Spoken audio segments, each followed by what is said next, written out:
Assalamualaikum warahmatullahi wabarakatuh. Hai teman-teman, dengan saya Ulufatul Maufiroh dengan NIM 303230025 dari Prodi Bimbingan Penyuluhan Islam Fakultas Usuluddin Adab dan Dakwah IAIN Ponorogo. Saya di sini akan menjelaskan mengenai materi psikopatologi dan psikoterapi Islam dalam psikologi Islam. Buat teman-teman yang belum tahu, jangan lupa simak dan catat setiap slide-nya ya. Penjelasan pertama mengenai psikopatologi. Psikopatologi merupakan gangguan mental yang menyerang manusia secara psikologis sehingga membuat setiap individu mengalami gangguan jiwa. Psikopatologi dalam kajian Islam dapat dibagi dalam dua kategori. Pertama, bersifat duniawi. Kategori ini berupa gejala-gejala atau penyakit kejiwaan yang telah dirumuskan dalam wacana psikologi kontemporer. Yang kedua, bersifat ukhrawi, berupa penyakit akibat penyimpangan norma-norma atau nilai-nilai moral, spiritual, dan agama. Kemudian, apa aja sih macam-macam psikopatologi? Jadi, yang bisa masuk dalam psikopatologi yang pertama ada mental, yaitu yang berhubungan dengan pikiran, akal, ingatan, atau proses yang berasosiasi dengan pikiran, akal, dan ingatan.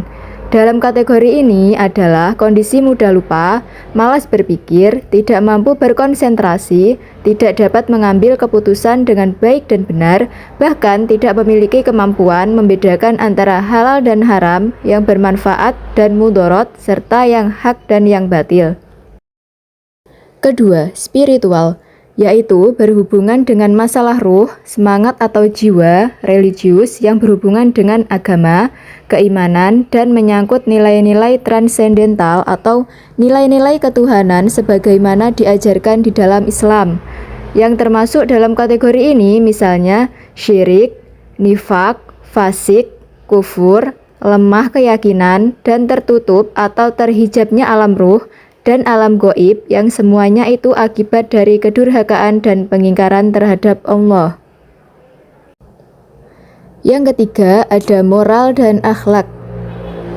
Moral adalah istilah yang digunakan untuk memberikan batasan atas aktivitas manusia dengan nilai-nilai baik atau buruk, benar atau salah. Sedangkan kata akhlak berasal dari bahasa Arab yaitu khuluq yang jamaknya akhlak. Menurut bahasa, akhlak adalah perangai, tabiat, dan agama. Dalam Kamus Umum Bahasa Indonesia, kata akhlak diartikan sebagai budi pekerti, watak, atau tabiat. Kemudian yang keempat, fisik atau jasmaniah. Tidak semua kelainan fisik bisa disembuhkan dengan psikoterapi Islam kecuali dengan izin Allah Subhanahu wa Ta'ala.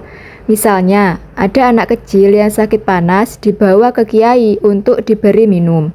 Ternyata dengan izin Allah sembuh. Namun, terkadang sering dilakukan beriringan dengan terapi medis atau melalui ilmu kedokteran pada umumnya. Selanjutnya, penjelasan mengenai psikoterapi Islam. Psikoterapi Islam dapat dimaknai sebagai teknik untuk mengatasi masalah individu dan mengobati gangguan baik mental, spiritual, moral, atau fisik dengan meningkatkan kesadaran akan Allah Subhanahu wa Ta'ala dan mengembalikan individu ke jalan yang telah ditentukan oleh Allah Subhanahu wa Ta'ala secara Islami melalui bimbingan Al-Quran dan hadis.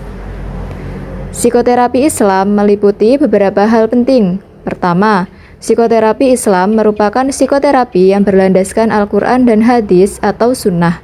Kedua, psikoterapi Islam bertujuan sebagai metode preventif atau metode serangkaian tindakan yang dilakukan untuk mencegah terjadinya suatu kondisi yang tidak diinginkan. Kemudian metode kuratif, yaitu metode yang mengatasi kesulitan-kesulitan yang dihadapi oleh individu. Kemudian ada metode konstruktif, yaitu metode mengenai proses membangun pemahaman yang didasarkan pengalaman dan informasi. Dan yang terakhir metode rehabilitatif, yaitu kegiatan membantu individu yang bermasalah agar dapat kembali normal dalam lingkungan sosialnya. Hal ketiga, psikoterapi Islam melibatkan integrasi antara sumber hukum Islam dengan psikologi modern. Hal keempat, psikoterapi Islam bukan sekedar mengubah individu dari abnormalitas menuju normalitas, namun juga mendorong individu untuk dekat dengan Tuhan. Kemudian, bagaimana sih hubungan antara psikopatologi dan psikoterapi Islam? Jadi, psikoterapi dalam Islam dapat menyembuhkan semua aspek psikopatologi, baik yang bersifat duniawi maupun ukhrawi. Pada umumnya, disebutkan beberapa bentuk psikoterapi hati dalam Islam, itu ada 5 macam, yaitu yang pertama, membaca Al-Quran. Al-Quran dianggap sebagai terapi yang pertama dan utama, sebab di dalamnya memuat resep mujarab yang dapat menyembuhkan penyakit jiwa manusia.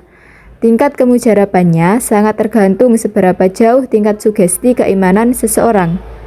Yang kedua, sholat. Sholat merupakan terapi psikis yang bersifat kuratif, preventif, dan konstruktif sekaligus. Yang ketiga, puasa. Puasa ada 2, yaitu puasa fisik, yaitu menahan lapar dan haus, dan puasa psikis, yaitu menawan hawa nafsu dari segala perbuatan maksiat. Puasa juga mampu menumbuhkan efek emosional yang positif.